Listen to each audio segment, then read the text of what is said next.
get access Maybe to we all should of it. plug Anomalisa during this show. Oh, man. Did you ever talk about Anomalisa? Oh, it got nominated for an Oscar. It got nominated for an Oscar for Best Animated Feature. Charlie Kaufman's new movie.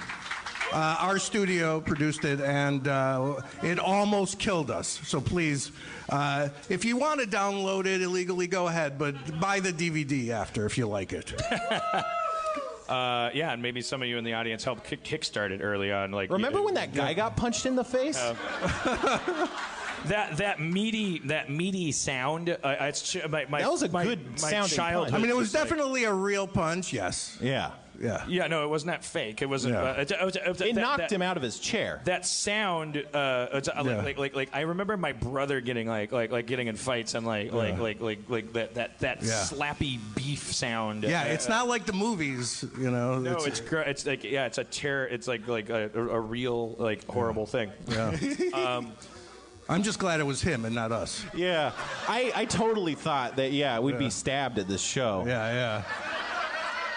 That's why, I'm pleasantly surprised. Jesus Christ, goddamn. Oh, God damn it. Scared the shit out of me. We all have fucking PTSD now.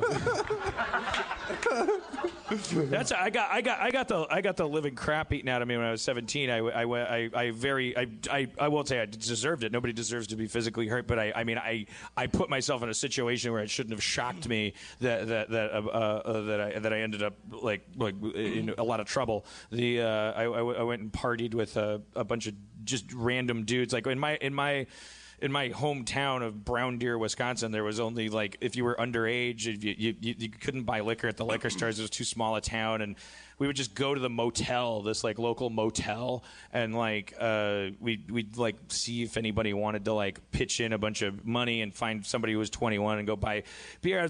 I went with a couple of friends and was like cruising the motel, and there was a bunch of dudes, and we started drinking malt liquor together and smoking weed, and we all pooled our money, so we all knew we were all broke.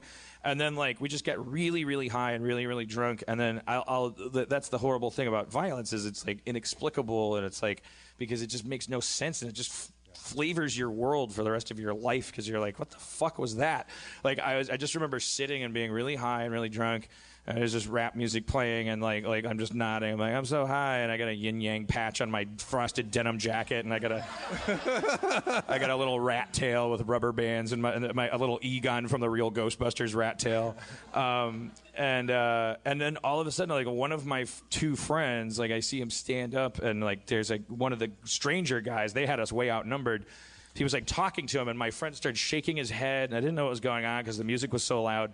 And then all of a sudden, these like fists just start flying. Like the guy was just like beating up my friend. It wasn't like they got in a fight. It was like the guy just started assaulting him. Yeah. And then I stood up, and then it was just like it was 10 dudes, like just like it felt like they were trying to murder me. Like I didn't feel like they were ever gonna stop. And I remember like pulling out my wallet. I was like kneeling on the floor, and I held out my wallet, which I knew was empty, and which they knew was empty.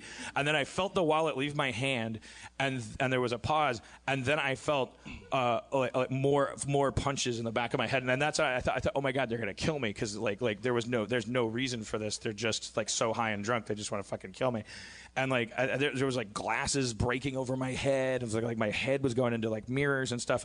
A mirror. I pluralized it to sound like a badass. You were in a house of mirrors. And there was like, wait, I probably told this story on the podcast before. There was like, I was getting like tossed around the room, and like, and at one point, one guy in the corner from their crew like grabbed me that was standing by the door, and he just grabbed me by the shoulders and looked in my eyes and said, "Get out of here," and shoved me out the door and slammed it behind me and locked it.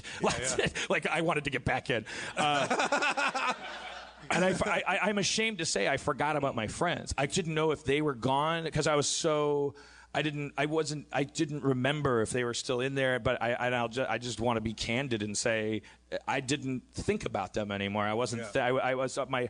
My face was so fucked up. It was rapidly like the swelling starts to happen a little bit later. And it was like everything was getting blurry. The last thing I saw clearly before everything just became blobs of light was a young lady coming out of an adjacent motel room, and this was the worst part of it all was that. She came out of the room and she looked at me, and I just expected, like, well, I've been the victim of a violent crime, and now here's where somebody will express concerned because and she whatever she saw. Which is the only mirror available to me, and my face had gone through, so I didn't know what she looked at me and she screamed like she was terrified of me. That's how fucked up my face looked. Like she was just like watching. I don't like to think about that. And she ran back into her room and just like closed the door. And then I just like walked and I tumbled down a hill onto a freeway and I stood up and I tried to walk home, but I couldn't see. I just like walked. I was just following like these lights because I couldn't see anything. Why did I bring that up? Because that sound, that fucking meaty slap. I got in high school.